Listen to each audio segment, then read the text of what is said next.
Bu voqea 90-yillarda sodir bo'lgan edi. O'shanda men hali juda ham kichkina edim.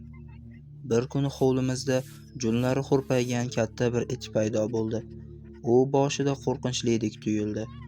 Keyinchalik esa u biz bilan birga yuradigan bo'ldi. Biz unga uyimizdan turli xil ovqatlar olib chiqib berardik. Keyinroq esa uni Julia deb atay boshladik.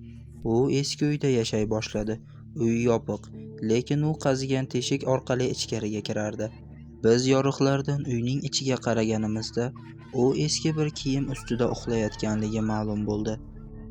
Endi esa Julia haqida tushuntirib bo'lmaydigan g'alati voqealarni aytib beraman. O'sha kuni kechasi kitob o'qib zerikib, derazamni ochdim va tashqariga qaradim. Hovlida esa Julia ikki oyoqlab tik turib, ro'parasida turgan uyni kuzatib turardi. Keyin esa u ikki oyoqlab sakrab men tomonga burildi va menga tikilib qarab turardi.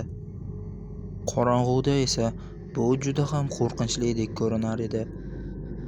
Men derazadan biroz ortga chekindim va u hozir oynani sindirib menga tashlanadi deb o'yladim. Lekin men kutgandek bo'lmadi. Ikkinchi voqea biz Julia bilan hovlida o'ynayotganimizda sodir bo'ldi. Bir kampir kelib bizga shunday dedi: "Nega jin bilan o'ynab yuribsiz? Axir u juda ham yovuz." Biz kimni nazarda tutyapsiz deb so'radik va u Juliani ko'rsatganda Julia unga qarab g'azab bilan irillay boshladi. Uchinchi voqea esa umuman tushunarsiz. Biz kechasi bilan Juliani topa olmadik. Uni izlab eski uyning yoniga bordik. Ammo uyning ichkarisida qo'pol erkakning ovozi eshitildi. U juda ham g'alati tilda gapirar edi. So'zlarning yarimi o'zbekcha, yarimi tushunarsiz tilda edi. Eng g'alati tomoni shuki, uy yopiq, u yerga katta odam sig'masdi.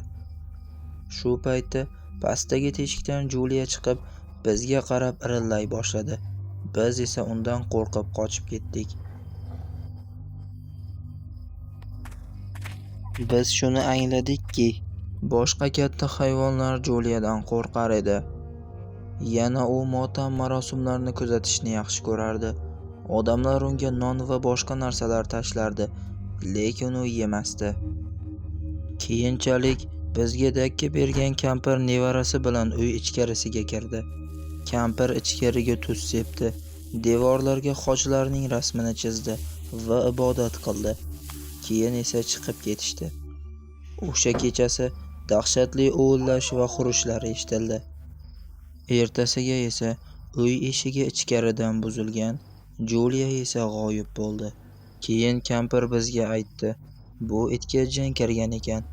Uning aytishicha, jin faqat odamlarga emas, hayvonlarga ham kirishi mumkin.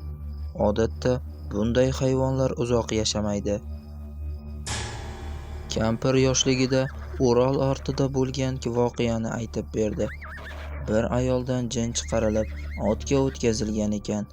O'sha ot aqldan ozib, go'shtxo'r maxluqqa aylangan. Ovchilar uni otib o'ldirmoqchi bo'lishgan, lekin unga o'qlar ta'sir qilmagan ekan.